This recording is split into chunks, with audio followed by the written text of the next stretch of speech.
ciel des nations, une étoile a brillé, elle éclaire les peuples, elle relie l'humanité, une voix qui rassemble, un regard sur le monde, c'est l'espoir qui avance, et Tolman TV répondent.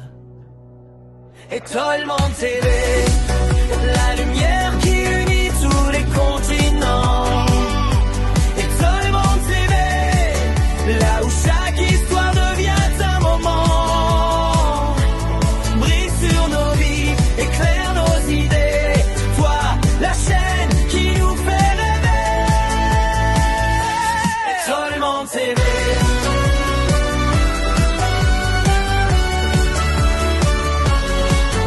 Des cultures qui s'élèvent, des talents révélés, des sourires qui inspirent, des esprits éveillés, une image, une force, un avenir qui se fonde. Et Tolman TV, la vision d'un grand monde. Voilà, pourquoi je vais te le dire. Voilà, les gars, voilà. tout tapoter s'il vous plaît, Merci, tout mon partager frère. live. Pourquoi je vais le dire? Mosé Kindingu, nous le connaissons très bien, a été formé par les Gaulois.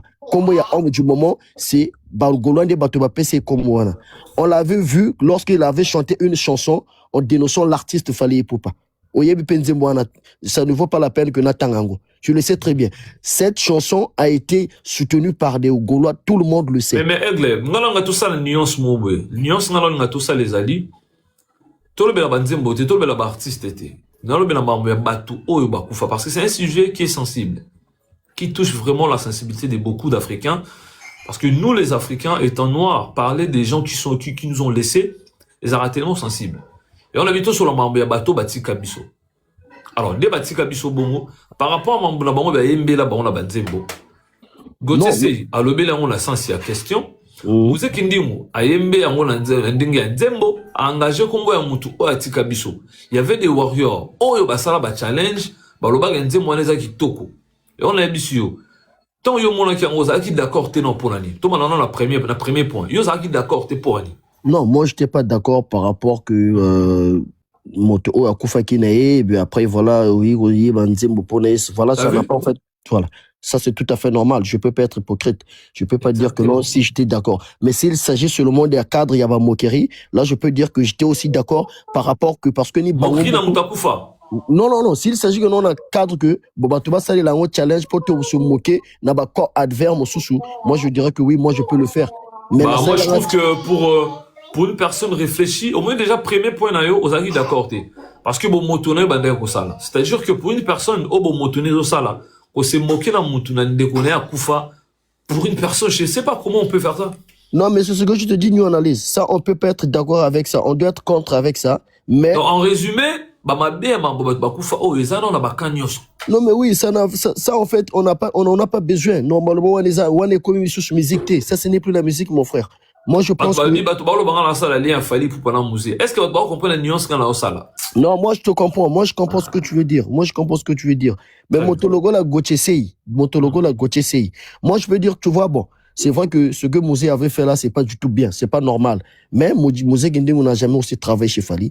Il y a eu juste quelques fans de l'autre là de Fally qui ont fait de challenge par rapport à Mosé Guindé. Mais ils ont différent Oyo Mosé, l'autre là, Gauthier Sey vient de faire. Lui, il est proche de l'artiste. Là, les gens vont pas nous dire que non, que Gauthier Sey a ça là à côté à Ferretti. Ça, c'est archi faux.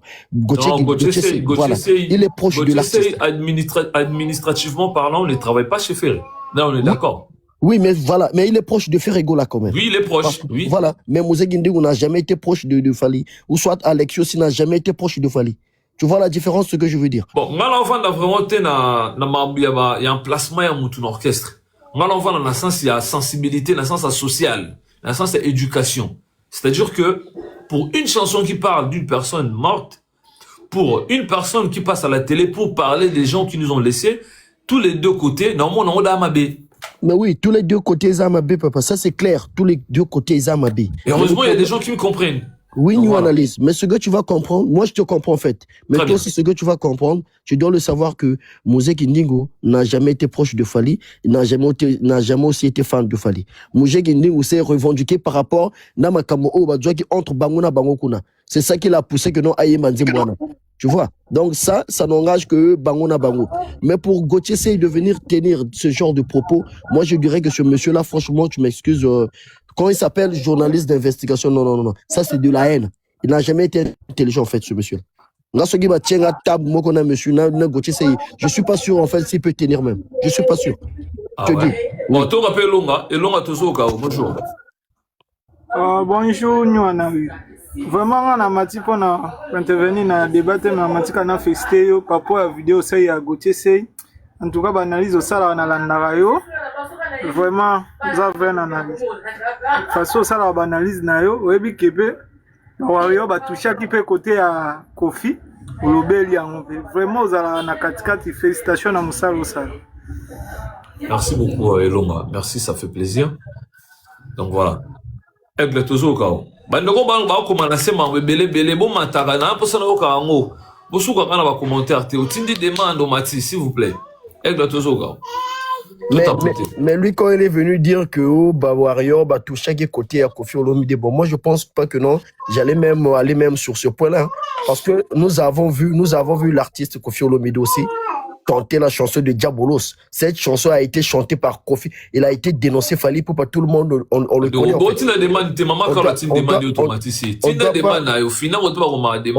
On doit pas être hypocrite aussi, nous analyse. Tout le monde a Kofi Olomide et Manziemba Diabolos Makamba Loba qu'on a, il s'était adressé à Fali Poupa. Ça tout le monde le sait. Motoazanga, papa, na maman, nandoule. On le sait, il s'était adressé à l'autre, à Fali Poupa. Donc du coup, si les Warriors viennent en fait répondre à Kofi Olomide, c'est tout à fait normal parce que ce vieux-là, il ne se fait pas respecter par rapport aux exploits que toi, il a fait. Mais oui.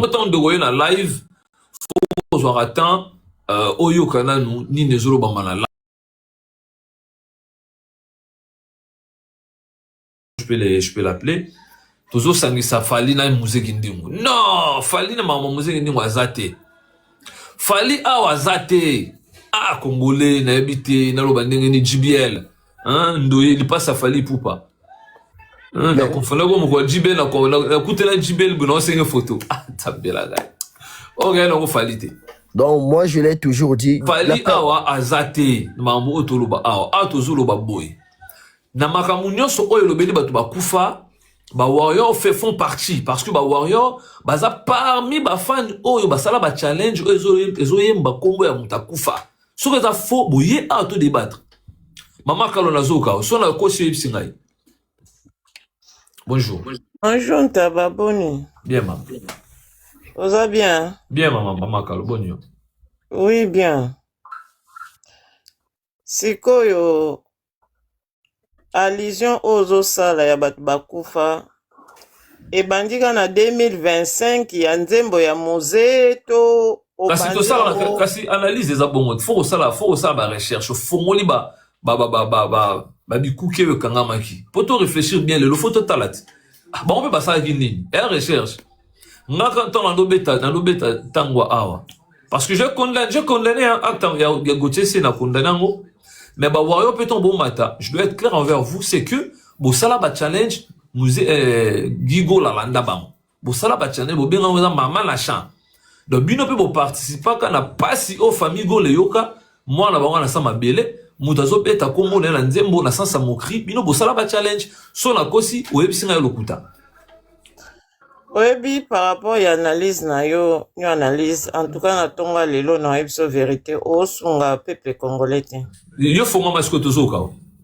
O sunga peuple congolais pour parce que tango il faut que ça l'analyse mo boye peut-être pour nous porter un plus. Maman Kalo, yo fonga ma pesa biso siko. Regarde toi ta s'il vous plaît. Il faut analyse wana eza quand même cohérent. Na ebité tant yozoya ko ba Warrior musée kindingo eza sur base de quoi? Sur base de nzembo nde bosala ba challenge. Papa, ceux qui quelques fans. Non. Au quelques thèmes maman Kalo. Non. Nous analyse là non, je te permets pas de dire que quelques fans. Non, tout ça en bon côté. Parce que maman Kalo Lozaboué, le lobo aussi frère na yo, ngala yembele nzembo ya na sens à moquerie ata 3 personnes la famille na ba salango challenge okoloba komba famille na ngamu tesali mambwana to cha quelques warriors non c'est quoi en conclusion lokola en conclusion ezali que totika makabwana ba congolais ndenge zawana so na comprendre bien oza d'accord na kotese alors nazali d'accord aigle répond le micro oui en conclusion je pense que c'est ça parce que otika ninga tenter na loba au katinga mbala moko pour me dire que non analyse donc ça quelques warriors. Moi, je pense que quand tu étais venu ouvrir ton live pour parler de Gauthier Sey, je pense qu'on allait se baser dans le sujet à Gauthier Sey parce que Makambo ya Mouzé Kindingu déjà il est fan en haut. Parce que Mouzé Kindingu n'a jamais été fan, n'a jamais été warrior, il n'a jamais aussi travaillé chez. Est-ce que y en a qui comprennent les nuances dans ça dans la Mambo? Mais nous analyse. Moi, je te comprends, mais certes que le problème est que tu aurais dû pas en fait mélanger ces deux sujets. Non, mélangeons pas parce que on a la warrior. Du coup, pour la salle analyse d'anglaise a soutenu, tu as conscientisé peuple nanga, faut la 5 sabatuniens sur la salle à mambona et ma bé. C'est comme ça, frère. Si yo pesa biso ka conclusion, loko lingi conclusion la les aboué. Conclusion la les aboué. Pesa biso conclusion la les aboué. Soit olobika que non, ba to fali mutu baza ma bé. Non, parce que tant ba yemba ki gigola, ba sepela ki pesa biso conclusion comme ça ça close. Conclusion la les aboué. Conclusion la les ali, conclusion la les ali boé. Peuple congolais soki mutumo watika biso toyaka na makambo na télé te tobeta mambo ya ba vivant bato baza vivant okuna za faux chanteur asala kimpiaka là on prend mais ko beta kombo ya muto akufa ezala na circonstance nini ngani analyse na kondana rango tant gigo la landa bango bimaki ba warrior basala ki ba challenge na lobaki za mabe ba warrior musu ba bisengeza mama na champ bah c'est pas nango bah ça va challenge alors aujourd'hui attendez non mais il faut que tu aies besoin de temps parce qu'il n'a pas sa conclusion il y en a dit pourquoi pas idée dans la des années Gauthier 7 ans avec la TV la ngam ta je sais pas si je suis la première personne qui a fait la vidéo ngam la scène la bima qui n'a sali vidéo Gauthier c'est au toucher par parents artiste watika biso ça n'a rien à voir avec la musique batabou bazam ko bouture peuple na biso bazam ko bouture mœurs na biso na salé on la ya ko ba mot fort na ta vidéo wana j'ai condamné l'acte mais c'est aussi à faire voir bino ba warrior que ba acte musu boposa et on peut se suicider sous batumba yo quand c'est que mam Gauthier Sey ya lobby et que déranger biso maman déranger ba c'est bon ba tchaye na miniature ba fingae. Non, c'est déranger, mais déranger, étant humain. Moi, je pense que si tu avais, ça fait des années, maman Monique a fingama, moi, je pense que si tu avais très bien compris Gauthier Sey n'était pas venu dire ce genre de choses-là parce que Warrior, il s'est qui va challenge pour Nzembo ya l'autre là. Mais il était venu aussi parler de l'autre là, non? Voilà, Gauthier Sey, tu dans l'alignement, mon côté. Gauthier Sey, Azali, oui, nous analyse. On a pas conscientiser les Congolais en général. Conscience, moi, nous analyse. Maman, si je comprends bien, c'est que tu permets de voir Gigo Lalanda, maman la chant. Papa,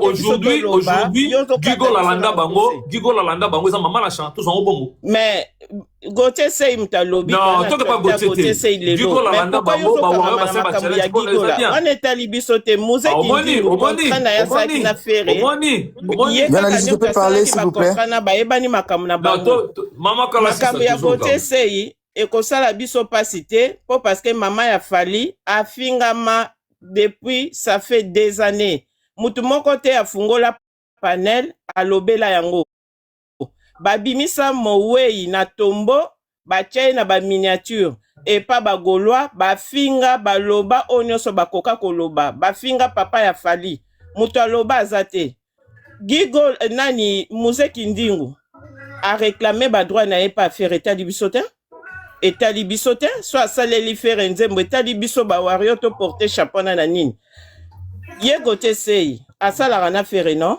atambola na faire sauf faire ake ko visiter salle bazala ensemble na eba futa ki échec bazala ensemble osomona proche ya fali to artiste ya fali afandi boye aolobela makambo affaire azofinga fere aofinga makambo eleka na famille ya fere.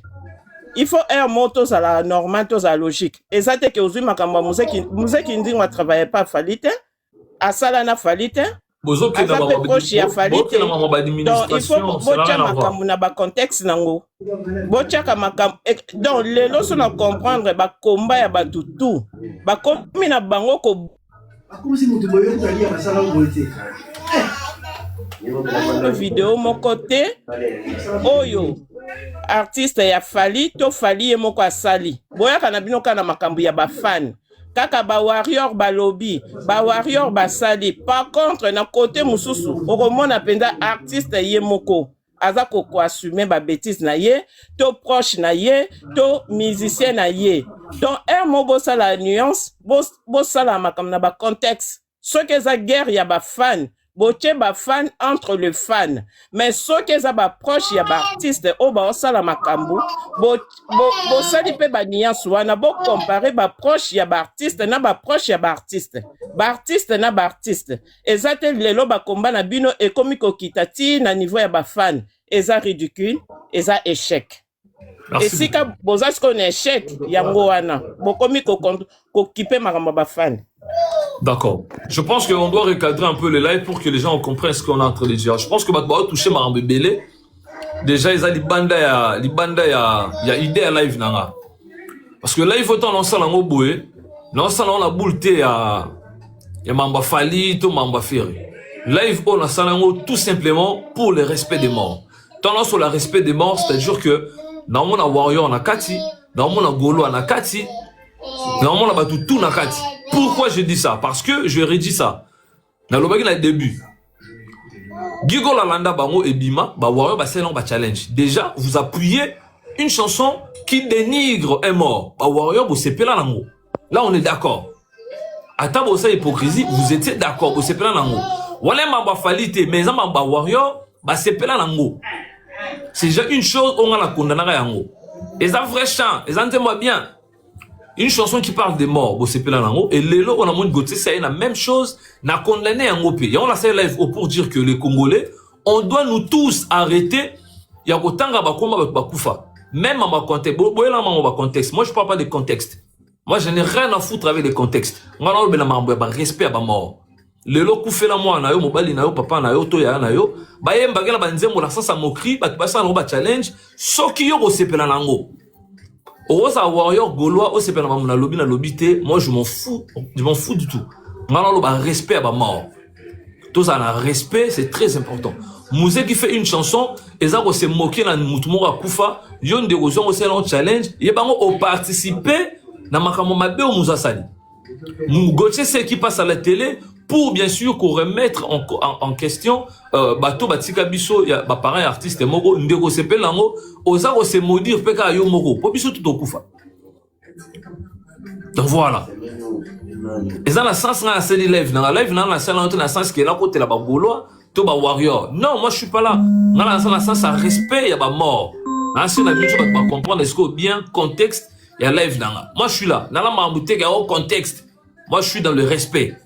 Tout ce qui est en la respect, c'est très important. Engeza la bien bandangata na 2021, to babanda matsa mama ya DJ Falazo Kao. DJ Fa, bonjour. Bonjour Ntaba, ça fait longtemps. Bonjour à tout le monde. Et vraiment, on a apprécié beaucoup plus l'idée aujourd'hui pour le Belamambo, c'est très important. Tu vois, quand tout ça, la débat, il y a ma musique, ce qui est normal. C'est normal, au bengi fali faux chanteur, au fingi faire, bon, au fingi té, au critique, au sali critique, non, on a n'engue na yo, ça passe. Mais, kokeneti na bat oyo batika biso, moi je crois que, ndeko na biso, Gauthier Sey, là, il est allé un peu trop loin. Na habité façon oyo neti ngai na zularaye. Par rapport à Moutoua, façon à réflexion naie, mais kokendeti na ba degré wana na bat o batika biso là je condamne à 100%. Pour Moutuloko akutu musée na condamné te on connaît tous to yebi façon na ye mutu na ye ndenge réfléchissaka. Mais comme on a Gauthier Sey ko kendeti na ba niveau wana avec beaucoup de respect et n'a regretté makasi. Hein, on ne peut jamais kokota na ba zone moko boye yo za mutu oyo mutu esalaka ba biloko msuto tikila yango ba batu oyo baza un peu na bobungi. Mais yo oza na connaissance, tu es normal, tu es une personne oyo batu ba respectaka, mais okota tina ba niveau ya batu oyo batika biso avec beaucoup de respect et ndeko na biso Gauthier Sey et kozala mie o retira ta ba parti oyo olobeli ba weyi wana et kosala yo bien étant qu'un intellectuel et kosala yo bien makasi et komi mélanger na batu oyo baza peut-être na ba niveau na yote intellectuellement et comme si yo genre moko na bango.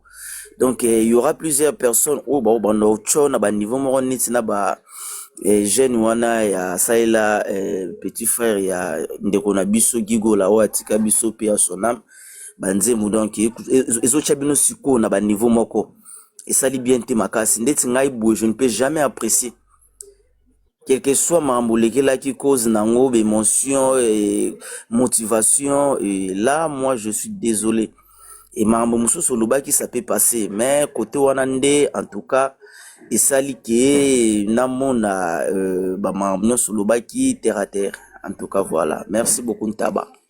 Merci DJFA. JBL Tozo, bonjour.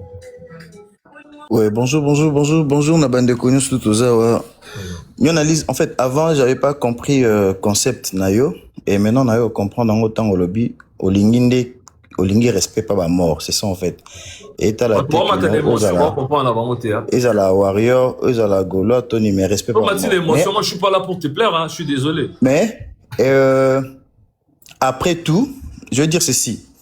Lorsqu'on voit Gauthier Sey, on voit faire rigoler. Que non, Aza, il va faire rigoler. Lorsqu'on voit Manix, on sait que non, il est là pour parler de Fali.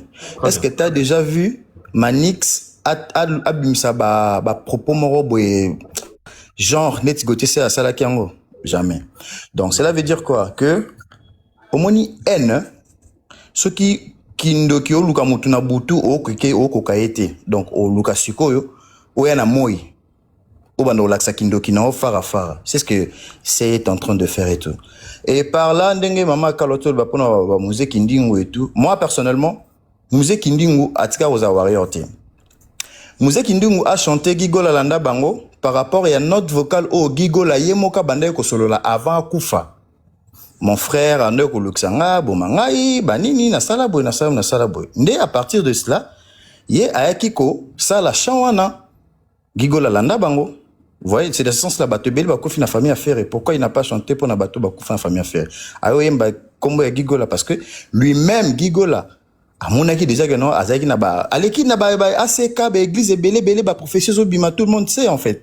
C'est pas, Ezaï l'eau monté que non, il y a, c'est crime policier, auto, bomba. Moutinho, ça y est, que non, Moutasali Marambo, et puis il y a mon mot, il y a Vakoufa, dans le banc. Mais, dans le contexte, il y a respect.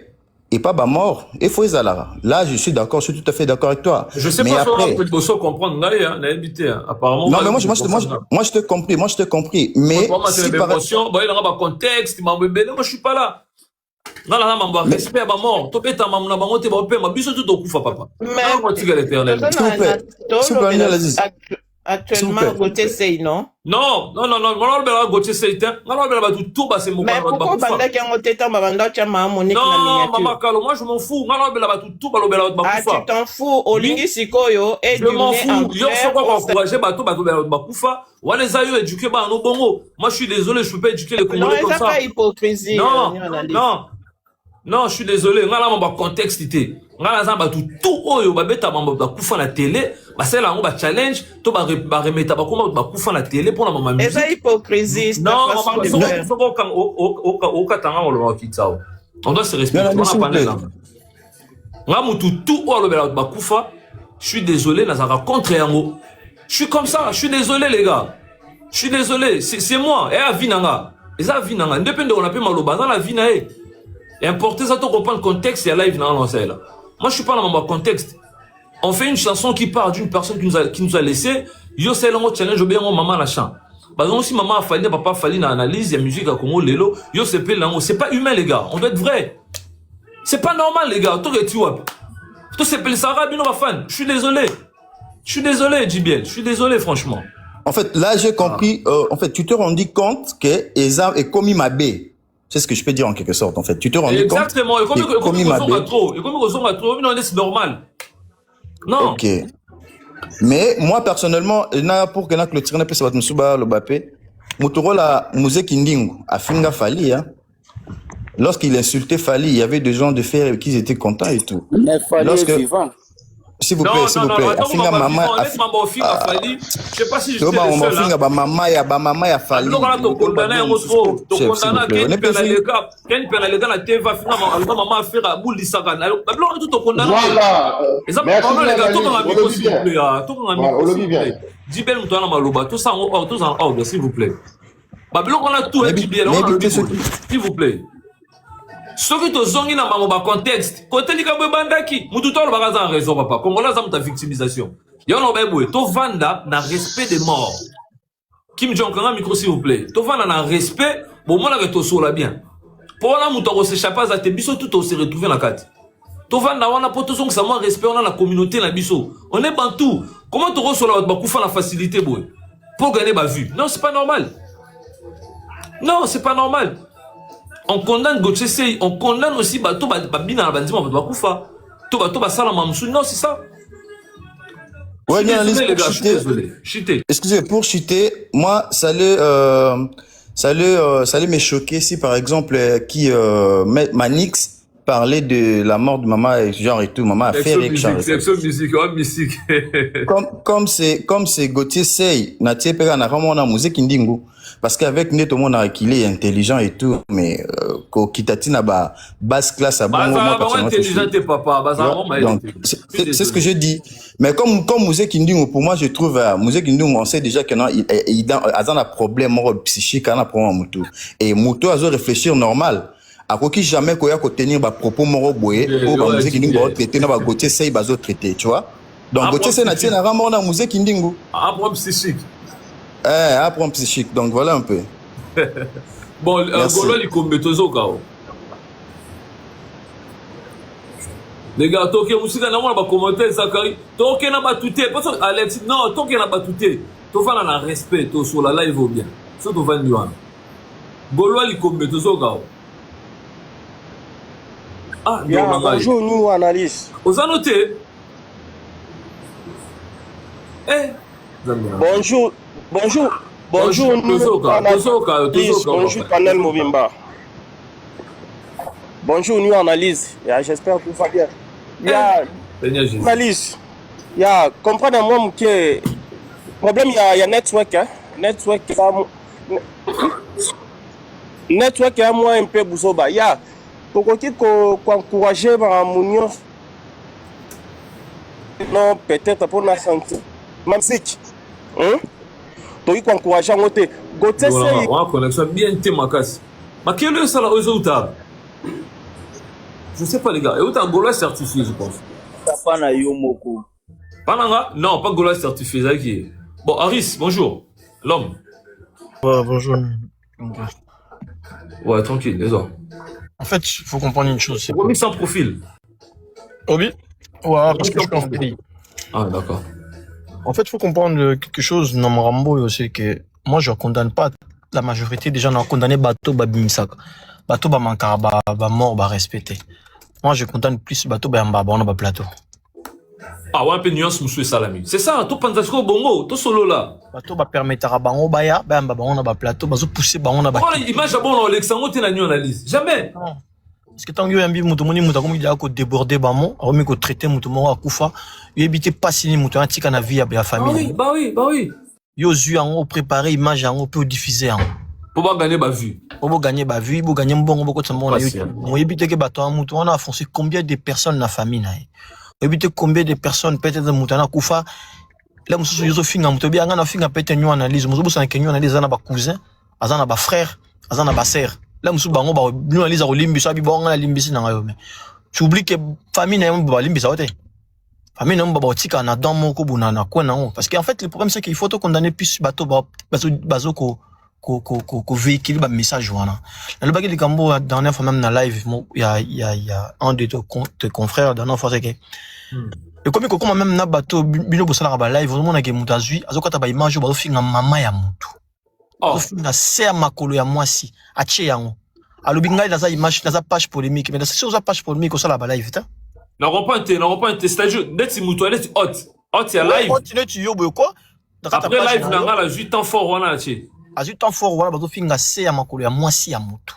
Ah mais moi ça libala bazo finga oh nazo bono mamba solo. Ngamo na capturer on peut na ça na téléphone na. Ah bon? Oh. Tala. D'habitude, so ebijo on a ça la rasu comme les landry niveau na finga na ketchup mais c'était choquant. Landa finga mabe landa lomide. Ah. Niveau finga na ketchup et choquant so vidéo mo la sala bo y na tsheka numéro 1. La vidéo mo na illustra bo batu batala mo. Jolan. O même ta katia ngati yango na page na mais message no lingo véhicule batu. Message sur le page aurait polémique peut-être aurait page polémique pas page polémique c'est pas bêtise. Et ça polémique page polémique c'était parce qu'il y a ça la ba live ya marabana surtout pas ça la ba débat. Ah wa sunga na habité sur les années hein. Ngana yebi nanga ko banga noté. C'est juste que en fait c'est dommage parce que na ba journaliste bazo permettre biloko ani les kaka. Na batu ba komi ko sala ba makambo ya banini o. Soki mutu asa pete live na ça je m'en fous. Ofinga ne boutique ye. Mais soki mutu komi ko zoa yango kati yango quelque part ya publier yango. Ou bien yambi mutu mato finga maman ya mutu papa ya mutu. Ya je diffuser yango a komi pe tel en train de régler ces histoires. A komi pe comment mutu. Mais attendez, comment vous voulez que tout ça sorte dans la situation de la communauté na biso? Comment est-ce que vous voulez qu'on arrive à avoir des solutions, des gens qui vont respecter des morts? Comment vous voulez avoir ça? Parce qu'il y aura toujours un qui va monter, va dire, ah, nous, on a les rappels, on a finga, oh, ah, nous, on a les on va finga, oh, non. Doit d'abord commencer par attaquer bateau, image, très bien. Doit d'abord commencer par eux. Parce que moi, je trouve que c'est eux le problème. Parce que c'est là où viennent les choses, quoi. Ben oui. Parce que nous, on a les soyons yambingaï. On se permettre, au moninga que non, nazo kenye na mabe ozo continue autour na ba question mozo excité ngati c'est que la lingango exactement ce que zo excité na finga encore plus mais si comment stopper non ko image nga pa na ngabo non place on a l'excenté et puis dans ozo na ndako traiter image kati yango très bien tout de suite on recadre non seulement encadrer nani invité na yo mais aussi on permettre que non chez toi ce genre de choses comme ça se passe pas c'est ça mais mutazu yango papa mutazu yango a traiter image ajouter encore traiter image azu a chango na YouTube. Si vous voulez condamner Moutou à finir pourquoi? Parce que Moutou a fini, bah, c'était une question. À ce moment, na yé, à l'objet, bon, tu cannes se déchaîner, nanga. Mouzé Kinding ou Gauthier, ou Alexis, ou Etchou, peu importe la personne. Ils sont tous pareils. Mais bateau, bah, yambarbam va permettre, bah, ça, leur modèle, faut commencer d'abord à attaquer eux. Et vous verrez que genre des choses, les sauter. Dans son rond-point, mais ça, que Harry, Sotal, c'est un peu média, la biche, c'est un médiocre. Mais papa, tant que média permettent Moutou, les cafés, à maman à faire. Nalo baba makambo yo baba on va ninga bata Saint-Denis nyo na liso za raconte ba journaliste là ça bino ba journaliste tu ba chroniqueur té mais journaliste un peu exemple mon simple on a pas citoyen on a pas exemple citoyen là pas citoyen what citoyen beti ma 1350 billets faire là ils vont les enregistrer faire là sur YouTube na 4 place à 1300 billets parce que les bêtises na changote pour la crédit à média là est-ce que c'est difficile pour éviter baboura bon. Mais il y a un aspect sur l'eau, on a chité comme ça, je laisse les autres parler. Vous comprenez l'eau, on est simple. Tant que l'eau est médiocre. Très médiocre, médiocre congolais, ils ont médiocre à niveau, moi, ça rend intérêt. Un peu ce exemple. On n'avait pas naïo. On permet peut-être une fille à maman à JBL. Ok. JBL à Monyango, et c'est félicité. Il n'y a pas le gars qui n'est pas confrère, non. Confrère dans sa il n'y a pas de comme il pique, comme il Gertz. Vous gagnez, bah, vu. Alors que le média n'a pas tellement, bah, média, bah, même pas média. Aïbi que sera yambi tel en fin alors c'est la square yamba l'autre pas une réponse à l'autre. On ne va fonctionner hein c'est bien ok. Oui, pour m'arranger ici la faute attaquer d'abord la source c'est le média. Non on peut être un anima. Maman quand les motions on doit commencer par attaquer le média et vous allez voir. Il faut arrêter. Merci beaucoup Aris Lom, très réfléchi, je pense que les gens vraiment idée nanga pour moi que toke maman la source. C'est ça les gars. Moi je suis pas là pour plaire les Congolais. Pour les Congolais, alinga maman c'est pesaï. Je suis désolé. C'est pour le pays, c'est pour notre nation, c'est pour la génération où tous lelo. To permettre à Marambo au TI. Parce que ce dans la mort au monde moi propos on a payé à Moutakou fait bima la canabino. Ezali koto pe robima. Alors en général il faut tobo et un go. Bomoni, c'est ça en fait les buts il y a live on a ça dans ton. C'est ça en fait les gars. C'est ça, Sublime, bonjour. Sublime, Kabel. Sublime. Allô. Bonjour Analyse. Oui. Allô. Oui, bonjour. Oui, merci. Naza Moussala vite fait. Nalmiana Lobelo comme on a landaki émission ya Charlotte Prince, il y a Kindingoupé. On dirait nyonso otokoki multiplier par faire égaux là et bandopé ça va abiso ba zéro et belli. Po yozo la kisa kibomu tokoki kofinga ba morte. Au monde kutu mutu mususu a décidé ki kesu na kufi bokunda na bino e bo tumbanga. Mais ndela zota la poussière wana te azozwango atiango na mulani moko ki otiango na jardin. Ake ko protéger ngo. Mais ndenge nini biso toyebi ke to photos ana respect ya ba wei. Mukomona mutu moko yozo la kisenzela mususu yazo ya ko contredire yo. Yango kana lingaki na compléter soko koki kokitanga pona na musala. D'accord, merci beaucoup. Merci Maman Sublime. Des AF, bonjour. Bonjour, Nion Analyse. Oui, bonjour. En fait, on a de suivre un peu. On a raté, maman. Donc, on pas raté, mais bon.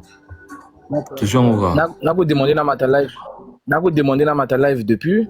Malheureusement, on m'a un peu en retard. Moi, ce que je voulais dire, c'est quoi? Tant que Tozo va tout respecter à moi, l'idée tu as eu ça aujourd'hui en 2026, hein? Moi, je pense que s'il y a quelqu'un qui est victime... Même pas. Niyomo plutôt, Niyomo te dit qu'il faut respecter ma mort. Des pauvres boutins, moi, bien. Non, en fait, il y a commis que ça, la sensibilisation, en 2026. Non, même pas. Au s'abonner pas dans la Sika. Non, on a la suivre depuis 40 ans. Mais moi, quand je parlais, tant Warrior Bando ça va live, Bando ça va challenge, Gigo la landa bango. C'était en quelle année? Tant la Bando lobela, Makambo, Oba Finga, pa maman Fali, là papa Fali, et pas Marc Aouz, depuis à l'époque, quand je faisais des vidéos, yo Bando tant la moté. Bon, d'accord, laisse-moi maintenant évoluer. Et on a besoin de ce qu'il y a dans Marabouya, Moutou, Moko, tout l'endéra, tout sur la polémique. Moi, je suis pas là pour les polémiques, Congolais, polémique dans le bal. La ligne Tovanda en général. Est-ce que les Congolais, vous êtes d'accord? Écoutez-moi, s'il vous plaît. Est-ce que vous, les Congolais, vous êtes d'accord? Toti Kanabiso Yango, Batubakou Fatozong Sarabon, on a polémique, il est là ou pas? Logique, Toti Kabato Bakoufa va se reposer en paix. Moi, je suis d'accord avec toi. C'est bon.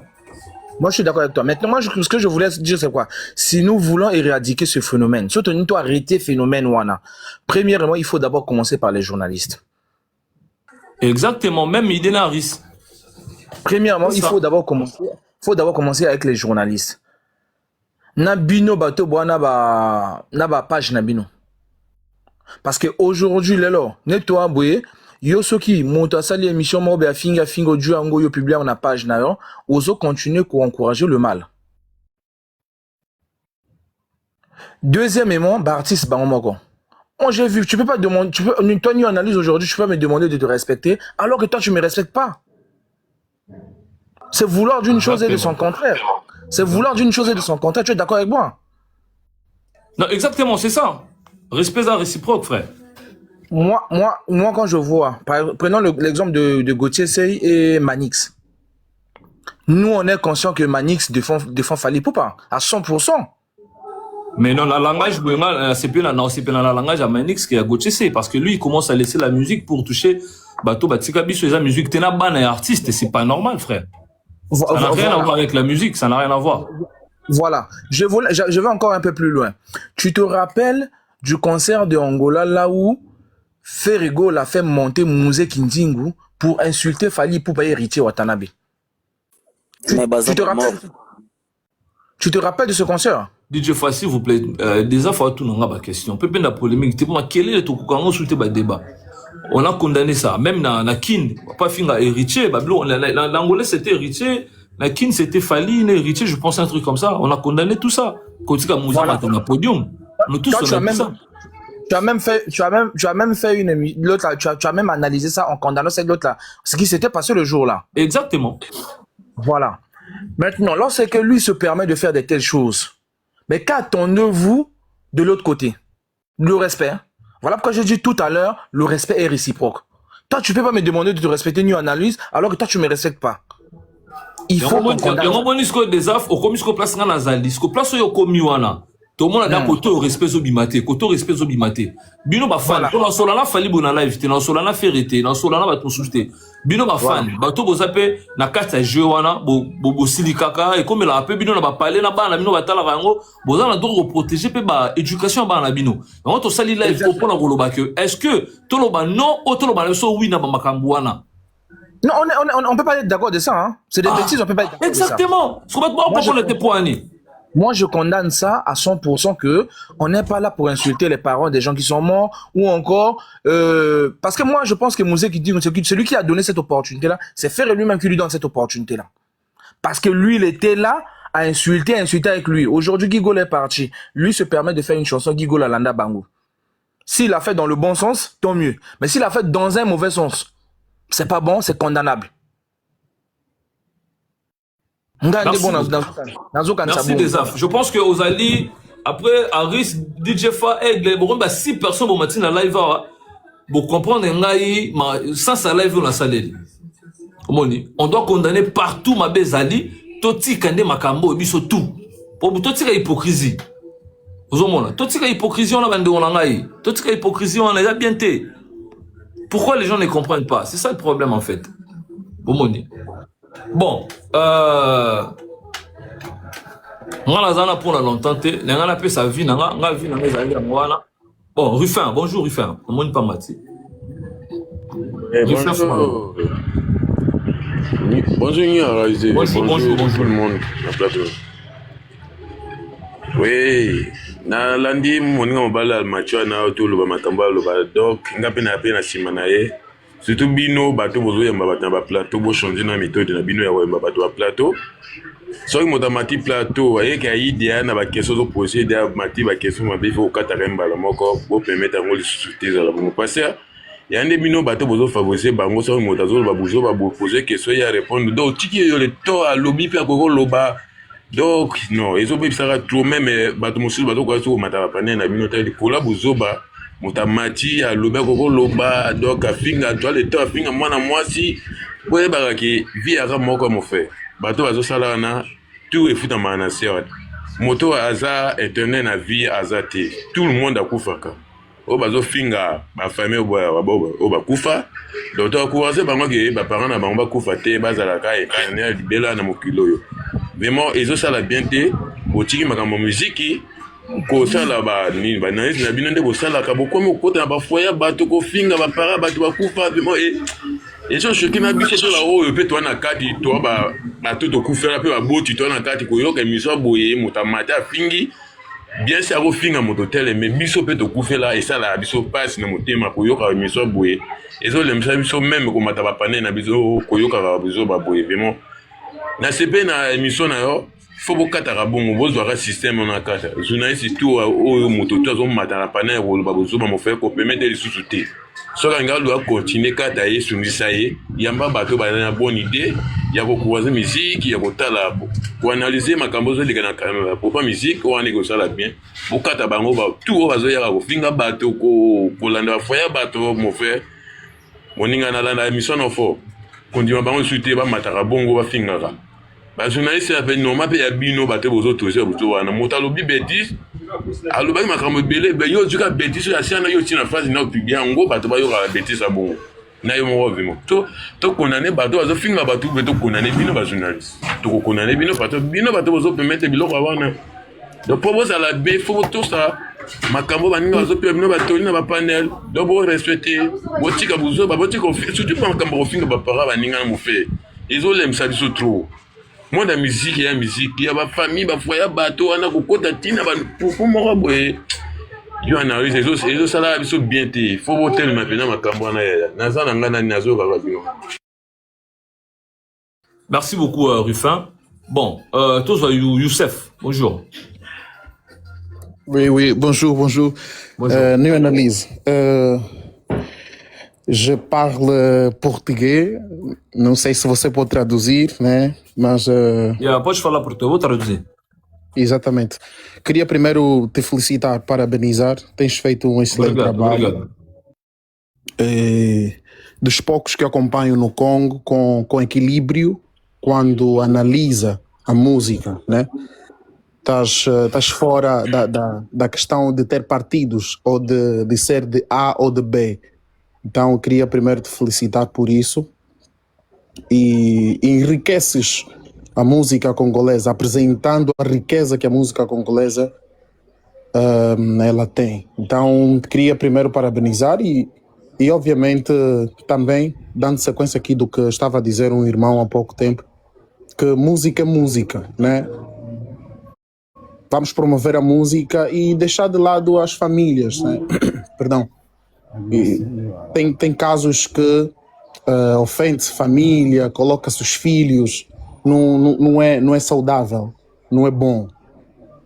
E eu declaro, eu sou um fã incondicional do Fally, eu acompanho o Fally, gosto das músicas de Fally e sobretudo da postura que ele tem. Por que eu estou a falar disso?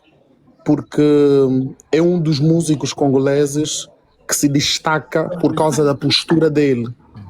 Fally não sai ofendendo as pessoas, não fala mal das pessoas, nem em entrevistas, nem em música. Então isso lhe torna excelente, lhe eleva num patamar diferente dos demais. Por que muitos congoleses, músicos congoleses, não estão a atingir o nível de Fally? Porque ainda não entenderam o mercado internacional. E Fally entendeu isso muito rápido. Por isso é que ele coloca em destaque dos demais. Então eu gosto desta posição dele, desejo que ele continue com essa posição. E outra questão, né, é que muitos congoleses parecem terem ódio do Fally. Não conseguem admitir que Fally é um dos nomes que eleva a bandeira do Congo no mundo inteiro. Podes não gostar do que ele canta, podes não gostar da forma como ele se posiciona em entrevista, mas uma coisa todo congolês tinha que admitir: Fally é o representante da música congolesa africana no mundo inteiro. Isso temos que admitir. Eu posso não gostar de algumas posições do New Analyse ao falar do Ferregola, mas eu tenho que admitir que Ferregola é um dos melhores músicos do Congo. Eu posso não ser do lado do Ferregola, mas eu tenho que admitir isso. E vejo as pessoas a diminuírem Fally, a dizerem que Fally não é nada, não canta nada, não. Isso aqui é inveja. Então, New Analyse, queria te parabenizar outra vez pelo equilíbrio, pela capacidade de analisar a música e fazer crítica musical. Então, este era o meu contributo. Fala a partir de Angola, Luanda. Estamos juntos. Merci, Youssef. En fait, Youssef Alobi, il est Moutou admira Ming musique congolaise et puis Aza angolais.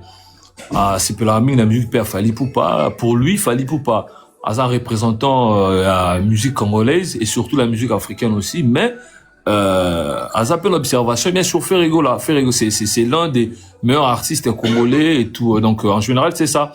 Mais à l'obi à Santa Rolwa net ba congolais belé bazar la jalousie Fally Poupa net ba lingara été et tout pour ba atteindre niveau Fally Poupa té. Donc c'est un peu ça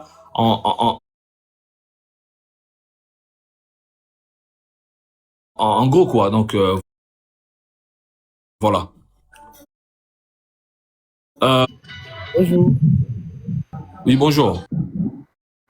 Oui, bonjour. Je vais dire ceci. Premièrement, ça concerne la bande, on a besoin surtout au Bakuno 500, comme la famille, la musique, et surtout qui est porte-parole. Il a des porte-parole, oh, bah, tu as vu, na risque, ma casse. Comment? Yo, oza porte-parole moko oza kutata na garde corps moko te oza ata na nani moko te okileki na tele okofinga par exemple ofingi Fally mais ta bamoni yo na nzela na yo ofingi Fally bawario basepela nango te quand même otie vi na yo deya na danger neti lisolo ya ndeko na biso ezalakaki babaso ti ekoma na niveau ya ilusa abe te mbata na aéroport pourquoi c'est parce que azalaki pata na garde te donc premièrement eloko totika polémique etika kaka na musique etika kino oyo aboma intel makambo wana ezala te oyo alia intel makambo wana ezala te parce que atando kindinga aza bongo alia mutu te oyo nini na boye parce que eza kotia bavie na danger eza vraiment kotia bavie na danger tali te akanda babetaka une fois na Afrique du Sud ayeba te ke babeta ye donc polémique etikaka na musique et puis bino ba journaliste boyamba pe babiyamba yamba te parce que il y a aussi des journalistes oyoyo baza kaka non s'il vous plaît Moses ngala regarder le mot vite parce que na la respect mingi pour la maman Kalomé ozo sala na ba commentaire j'ai pas envie de te bloquer ou coach en sourdine parce que j'ai vraiment énormément du respect pour toi mais ceux qui ont ça campagne dans ma commentaire ngala sa manipulation laisse-moi te dire que je suis pas là et je ne serai jamais là pour te faire plaisir toi.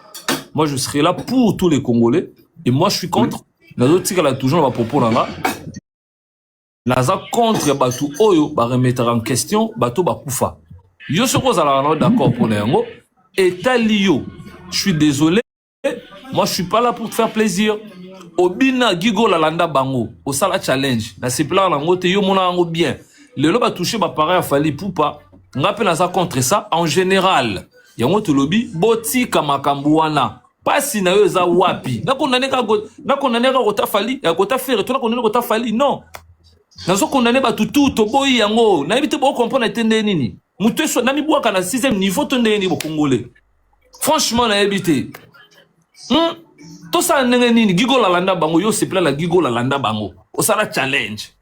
Je suis pas là pour te faire plaisir, maman Kalo. Je suis désolé. N'a pas bloqué autant de choses sur dit, maman n'a respecté. Quand tu as commentaire aux autres, j'en ai rien à foutre à niveau moro au Saranaté. C'est ni un euro au mon compte bancaire, j'en ai rien à foutre. Moi, je suis là pour les Congolais au Bani pour réfléchir. Je suis d'accord. Bah, comment bah koufa ils ont regardé ma musique. Wan est alio, ils ont plaisir na yo. Ils ont gâté. Bah, wario bah, ils comprendre ngai, bah, comprendre. Ceux qui comprennent na oté, est alio. Je suis désolé.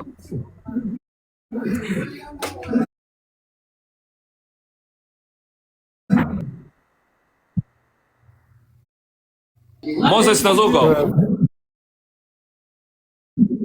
Oui, voilà, comme je disais. Donc, il ne faut pas mélanger les choses. Musique, c'est musique. Musique,